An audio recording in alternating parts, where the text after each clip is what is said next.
जतिन वर्मा जी पंजाब से। राधे राधे महाराज जी। महाराज जी, भगवान तो एक ही हैं, तो उन्होंने अलग अलग उपासनाएं, अलग अलग संप्रदाय का निर्माण क्यों किया? कोई राम जी को उपासना कर रहा है, कोई श्याम जी की कर रहा है, तो कोई ब्रह्म उपासी है। महाराज जी, वो एक भी तो बना सकते थे। तीन तीन गुण हैं, सतोगुण, रजोगुण, तमोगुण। उन्हीं का विस्तार हुआ है, उसी से हमारी बुद्धि की रचना हुई है।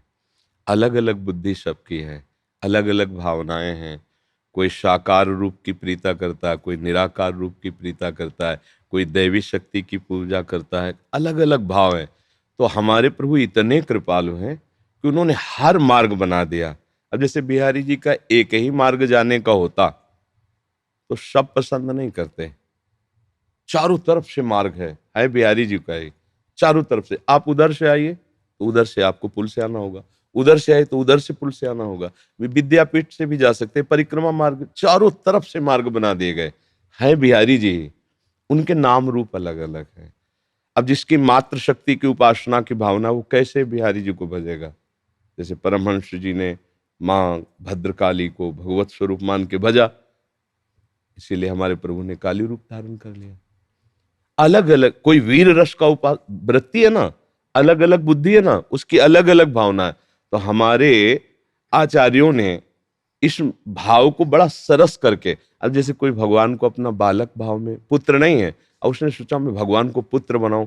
अब भला इतना बड़ा ईश्वर कैसे पुत्र बन सकता है तुम्हारा? तुम एक छोटे से जीव हो, वो अनंत ब्रह्मांडों का पिता कैसे बन सकता है? तो बोले आचार्य के रूप में प्रकट होकर बता रहे हैं ऐसे बन सकता है वो, ऐसे मंत्र जपो, ऐसे भाव करो। बोले हम प्रभु को अपना दूल्हा मानना चाहते हैं, हम प्रभु की प्रिया बनना चाहते हैं। भले पुरुष शरीर में हो, जीव तो जो भावना करेगा वैसे बनेगा ना। बड़े बड़े दंडकारण्य के ऋषियों ही तो गोपी बने आकर के, प्रभु प्रीतम रूप से मिल गए। हमें आप ऐसा यार चाहिए जो हमारे मन की बात जाने सदैव, हम इसको दोस्त बनाना चाहते हैं। अब इतने बड़े प्रभु को हम कैसे दोस्त बना सकें? तो बोले आचार्य की शरण हो, मंत्र जपो तो सखा भाव की प्राप्ति हो जाएगी। कांता भाव, सखा भाव, दास्य भाव, शांत भाव, ये हमारे लिए सुविधा रखी गई है। जैसे एक ही घाट हो तो सबकी श्रद्धा नहीं बन सकती और सब नहा भी नहीं सकते एक घाट में, इतने लोग हैं। तो यमुना जी एक ही है, पर घाट सैकड़ों, कोई कहीं से भी नहावे, वो यमुना जी कोई नहाएगा। समझ रहे हो ना?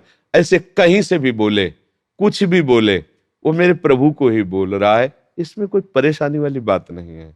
और आप कोई भी संप्रदाय या कोई भी देवता की आराधना बताएं जिसमें ऐसा लगे कि ये बात नहीं होनी चाहिए, वो मनमानी कर रहा हो तो बात अलग है। हम तुम्हें शास्त्र से बता देंगे कि बिल्कुल जैसे हम कर रहे हैं ऐसे वो कर रहे हैं।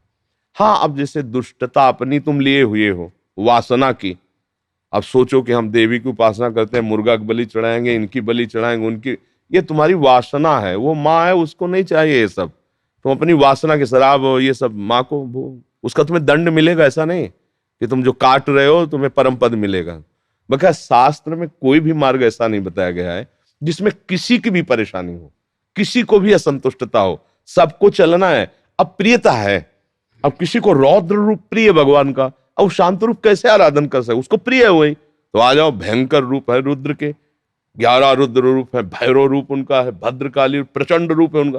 किसी को सौम्य रूप से प्यार है, आ जाओ ना, देखो राम रूप कितना सौम्य रूप, गंभीरता की मूर्ति, शांत एकदम।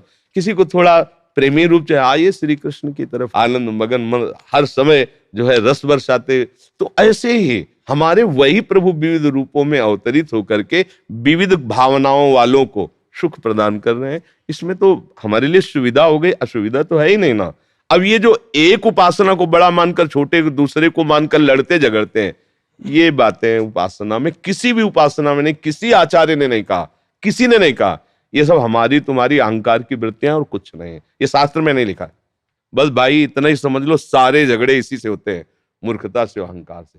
नहीं, जब भक्ति आती है ना हृदय में, तो सब में जिस भावना से हम चलते हैं, अगर हम देवी की भावना से चलते हैं तो सब में मां नजर आती है, भगवान की भावना से सब में भगवान नजर आता है, राम की भावना से चलते सब में राम नजर आता है। कहीं हमें कोई ऐसा आज तक नहीं मिला जहां हमको ये लगता हो कि ये गलत है। जो अहंकारी है, अज्ञानी, वो गलत है, ये कहीं का भी हो, कहीं का भी नहीं। तो हर सिद्धांत शास्त्रों का भगवान की तरफ सहज सरल होके ले जाता है। आपको समझ में आया? जी।